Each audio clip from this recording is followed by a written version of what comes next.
Okay, good evening and welcome to our Board of Trustees here in the Village of Monroe, the March 3rd meeting. If we can all stand for the pledge. I pledge allegiance to the flag of the United States of America and to the republic for which it stands, one nation, under God, indivisible, with liberty and justice for all. Okay. So good evening and welcome to our Board of Trustees meeting of March 3rd, 2026. Just for your notice, off to your right here is the exit sign and behind you as well. I'd first like to take a moment here and do a roll call. Trustee Berenger? Berenger's present. Trustee Ferraro? Ferraro present. Trustee Carl? Carl present. Trustee O'Connor? O'Connor present. Mayor Dwyer, so ordered, thank you. Next order of business, I'd like to have a moment of silence for Inda Stora. Inda was a lifelong resident here with her husband Carl and family. She raised her family here. She served for 14 years on our Architectural Appearance Review Board. I served with her. And I'd like to read the following. It's with deep sadness that I share the passing of Inda Stora on March 11, 2026, serving more than 14 years on our Architectural Appearance Review Board. On behalf of the Board of Trustees and the village, we extend our condolences to her family. I would like to ask that we observe a moment of silence in her memory.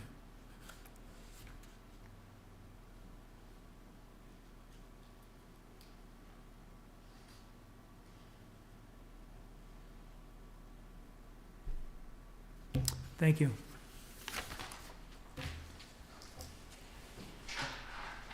Okay, I need a motion to accept the minutes from the February 17th meeting as submitted by the clerk. Carl will make that motion. Second? Ferraro second. Discussion? Call the question? Berenger abstain. Ferraro, aye. Carl, aye. O'Connor, aye.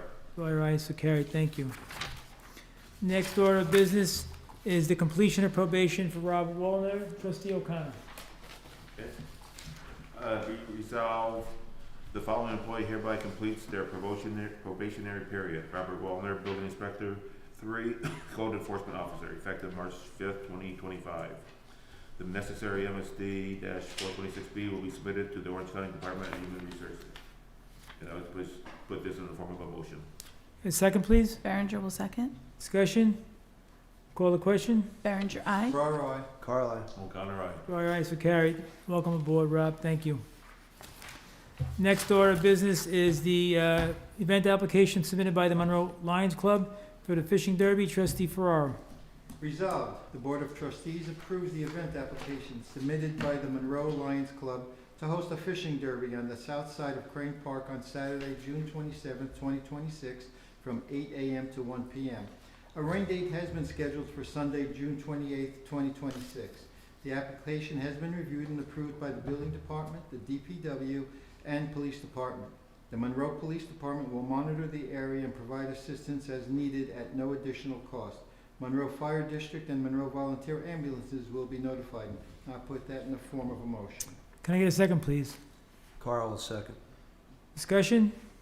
Call the question? Berenger, aye. Ferraro, aye. Carl, aye. O'Connor, aye. Dwyer, aye, so carried. Looking forward to it. Sorry.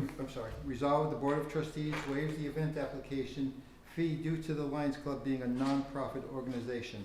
I'll put that in the form of a motion. Yeah, a second, please. Berenger will second. Call the question? Berenger, aye. Ferraro, aye. Carl, aye. O'Connor, aye. Dwyer, aye, so carried. Looking forward to it. Thank you, Lions Club, for taking this on. It's a great event for our village, and we appreciate it. They'll have a great place to fish from this year. Yes, they do. So next order of business is the agreement with RBT Certified Public Accountants. Trustee O'Connor. Be resolved, the Board of Trustees hereby approves the engagement of RBT Certified Public Accountants, LLP, to provide accounting and/or consulting services for the Finance Department, to be allocated from budget line A1320-4500, auditor contractual. And I'd like to put that in the form of a motion. Second, please. Berenger will second. Discussion? Call the question? Berenger, aye. Ferraro, aye. Carl, aye. O'Connor, aye. Dwyer, aye, so carried. Thank you. Next order of business is the Van Kuren Booster Station Payment Authorization Number 6. Trustee Carl. Resolve, the Board of Trustees accepts the recommendation of Village Engineer David Higgins, P.E., and approves payment number 6 submitted by TAM Enterprise Incorporated for the Van Kuren Booster Pump Station Project Electric Construction in the amount of $7,085.10 to be allocated from budget line F 8340.4500, distribution contractual. All documentation has been reviewed and found complete. Mayor Dwyer is hereby authorized to sign the voucher for payment. I'll put that in form of a motion. Second, please. O'Connor will second. Discussion? Call the question? Berenger, aye. Ferraro, I. Carl, I. O'Connor, aye. Dwyer, ayes so carried, thank you. Next order of business is a penalty waiver request, customer 1024, trustee Carl? Yeah. Customer account number, which one are we, 1160? No, 1024? It's this one here. Village Water customer account number 1024 requested forgiveness of penalties totaling $93.28. The original November water bill in the amount of $307.57 was not paid when due. As a result of non-payment, penalties accrued in the amount of $92.28. At this time, no formal explanation or justification has been provided by the customer regarding why the bill was left unpaid. Resolved, the Board of Trustees denies the request for water customer number 1024 for waiver of penalties totaling $92.38, and I'll put that in the form of a motion. Second, please. O'Connor will second. Discussion? Yeah, just with this account, since 2021, they've had 21 penalties leveled to their water account. Thank you for that.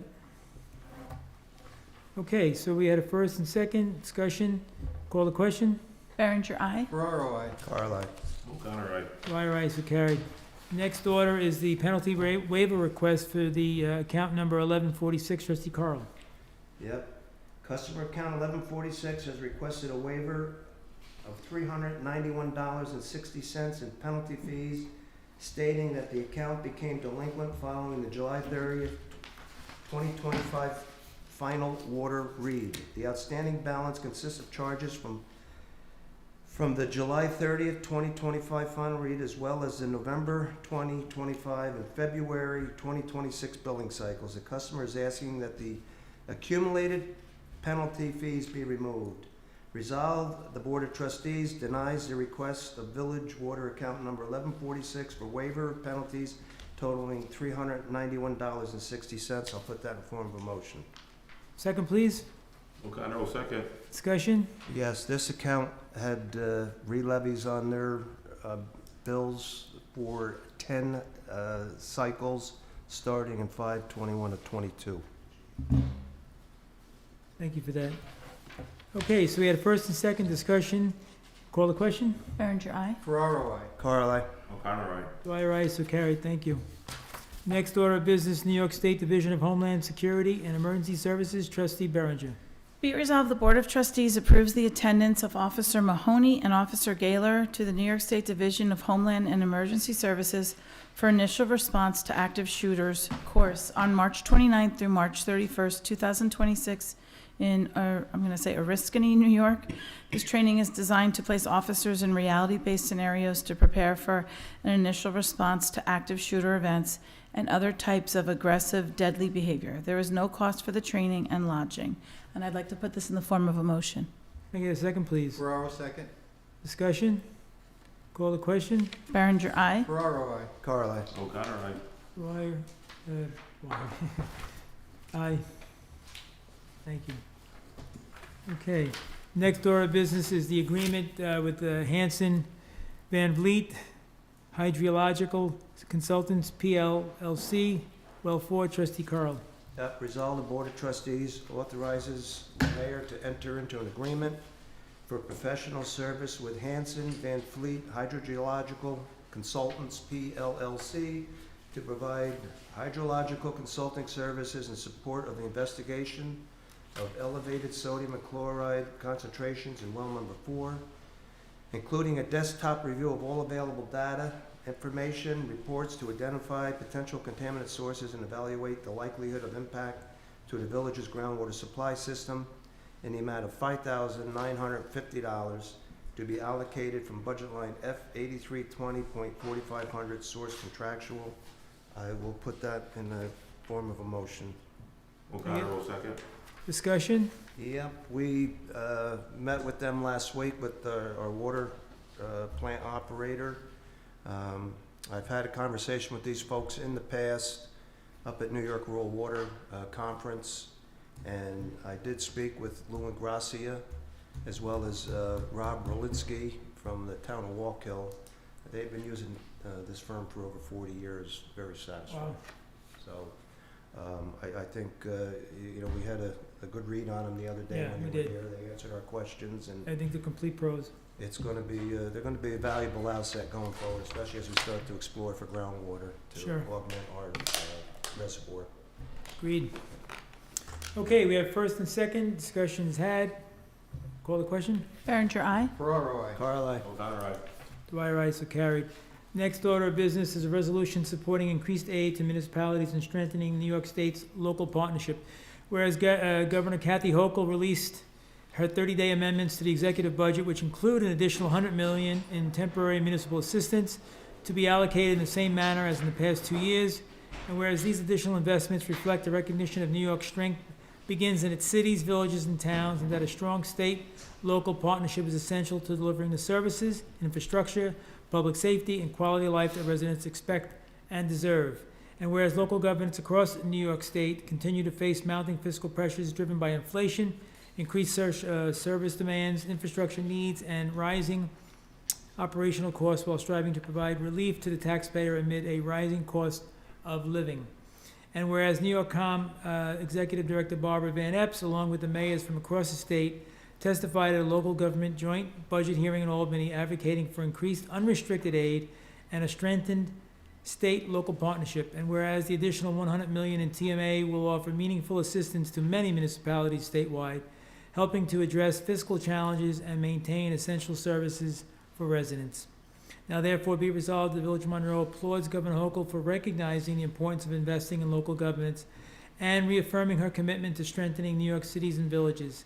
And be it further resolved, the Village of Monroe urges the New York State Legislature to include, at a minimum, this additional $100 million in temporary municipal assistance in the adopted state budget. And be it further resolved, the Village of Monroe calls upon the governor and state legislature to develop a more permanent and predictable solution for unrestricted municipal aid to ensure long-term fiscal stability for New York's local governments. And be it further resolved that the copies of this resolution be transmitted to the governor, the temporary president of the Senate, the Speaker of the Assembly, and the members of the state legislature representing the Village of Monroe.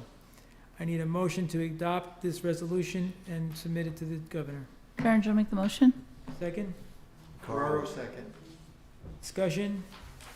Call the question? Berenger, aye. Ferraro, I. Carl, I. O'Connor, aye. Dwyer, aye, so carried. This is very important funding that's additionally needed.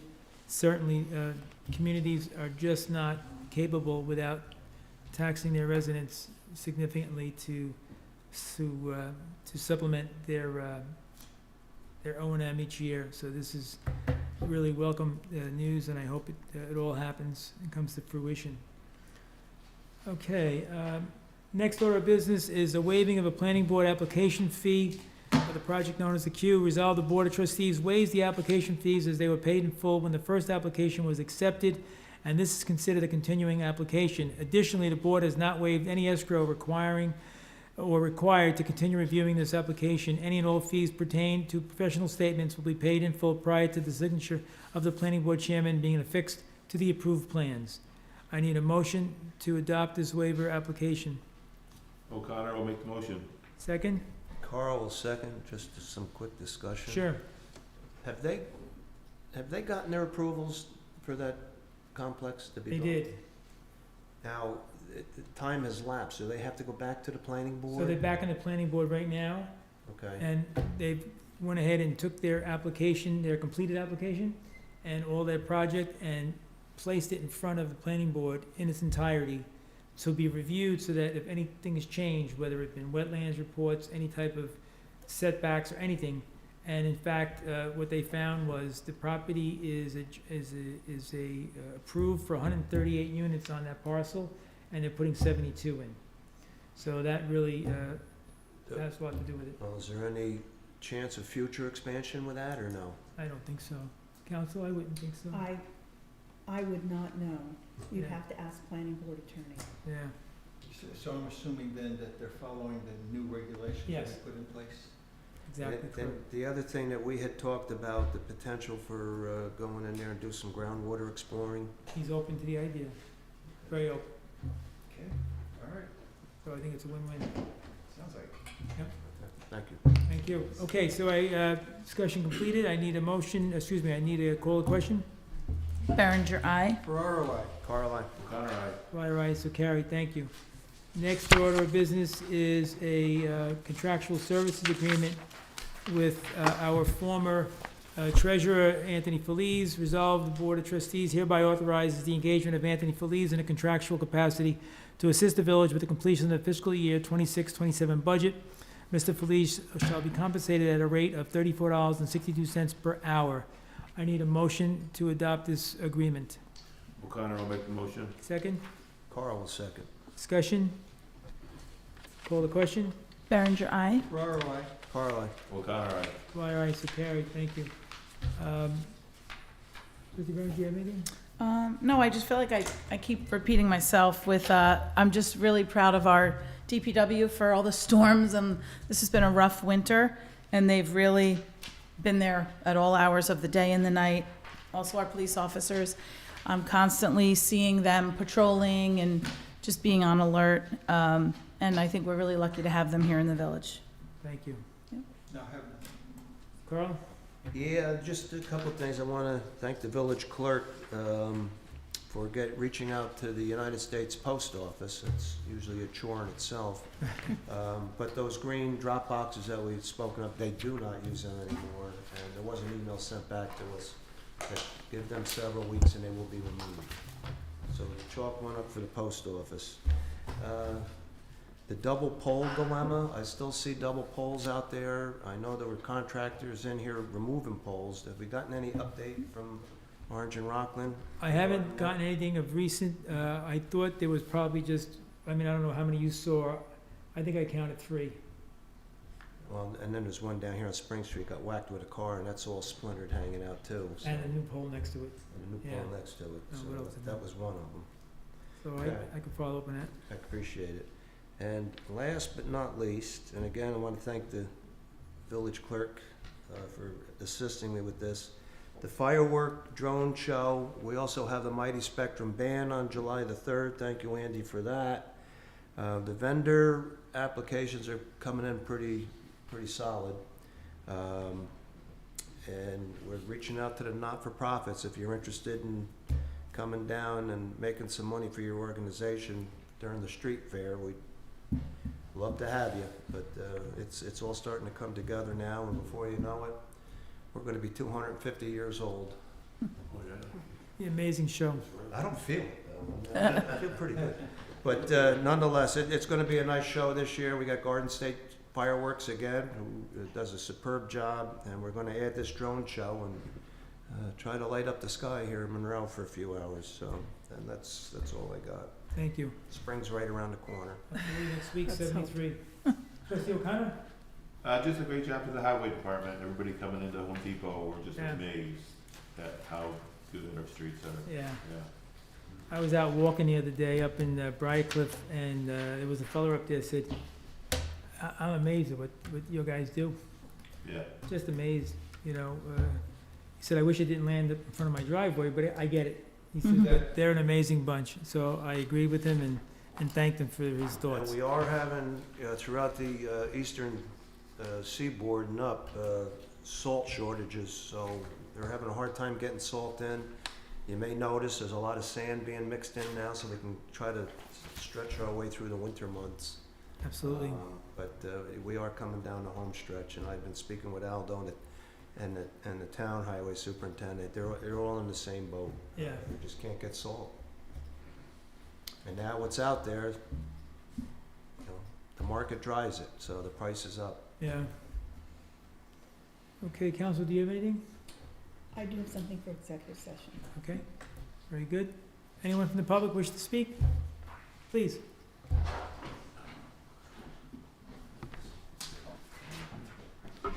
Hello, Carol Soteropoulos, 24 Strauss Lane, Monroe.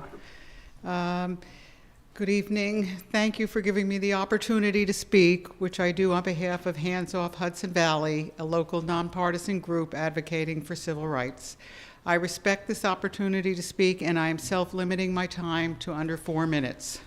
I am not here to speak on your potential adoption of resolutions supporting the MELT Act and the New York for All Act that are coming up in the state legislature. You made clear that this discussion and potential vote would be delayed some time. And though we are disappointed, our group appreciated having clarity, and we remain hopeful that the board will consider these resolutions, which would then be sent to our state legislators, who will hopefully vote them into law.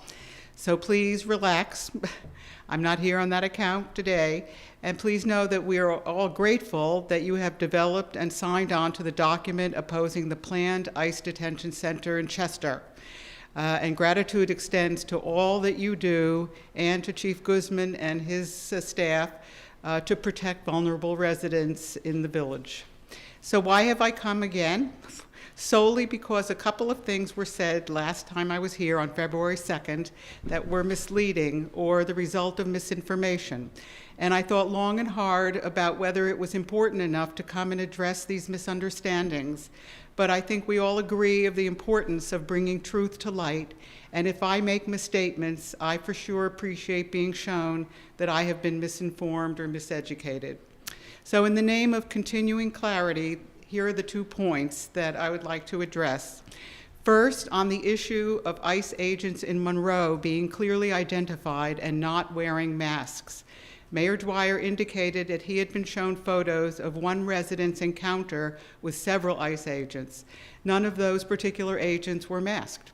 I would like to show photos of other encounters taken by other residents of masked and unidentifiable ICE agents. This is why support of the MELT Act, standing for Mandating End of Lawless Tactics, is important. And in fact, the town board passed the resolution last night about the MELT Act. That was good. So I don't know if we could just like Please. distribute these. These are photos. Can I have these? Yeah, Thank you. these are for everybody. Just pass them around. They're you know, they're all the same, 2 pages. One of an ICE encounter. There were actually 11 agents I counted in the video from which I took the clips here, right behind the village hall, and the other was in front of Cumberland Farms.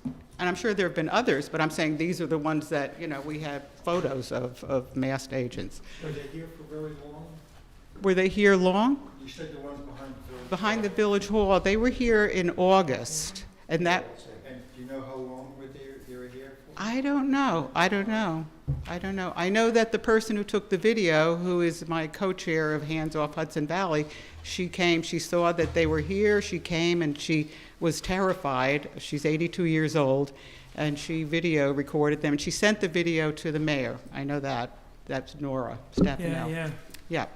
Okay, so, you know, so this is going on. It's just like a little clarity. It's not as though all ICE agents who come here are identified clearly. And that was in August? That was in August, the first one. Then the Cumberland Farms was in January. That's the other page. The second page is Cumberland Farms. Yeah. Okay, so, and then second, on the issue of capturing, detaining, and deporting criminals, another misunderstanding is that ICE agents have appeared in Monroe solely to eradicate criminals from our midst. How we wish this were so. I cannot divulge names or any other privileged information, but we have credible, verified reports of 6 families in Monroe from whom a father, brother, or son was taken, a father, brother, or son with no criminal record. One had a misdemeanor, a DUI, the other 5, nothing at all, no criminal record whatsoever. But perhaps anyone hearing this may think, but they must have been quote unquote illegal. And so I ask whether everyone is aware that being here on U.S. soil, undocumented, is not a criminal offense, that there is a difference between a criminal offense and a civil offense. Along with the desire to remove criminals from our midst, a value we all uphold and which was supposed to be ICE's mandate, I ask, Do we really want peaceful, nonviolent Monroe residents who've committed no crimes to be taken away, for families to be broken up and lose breadwinners, for children to be traumatized? Now, Mayor Dwyer's account of his effort, very sincere, to reassure the young school child that his parents would not be taken away, was very moving and appropriate for him to do. But I went home wondering whether and how we could truly protect all children from this frightening thought. And so lastly, I share with you an astounding statistic and an article with all the evidence to substantiate it. The statistic is that 77% of people who entered deportation proceedings for the first time in 2025 had no criminal convictions, exposing a stark gap between the administration's rhetoric and reality. We wish we would all have the luxury to hold on to a belief that this is only true elsewhere and not here in Monroe, but we cannot count on that. And so that's why these are just the 2 points about there are ICE agents masked and that people have been taken who have no criminal records. And that's why I'm here tonight. And so here, this is the article that gives all the substantiation about that 77% statistic. And that's all. I thank you for your time. Thank you, Carol. Yeah. Mayor, are they supposed to tell our local police that they're here? Or can they just come in? They just come in, They don't have to tell anybody?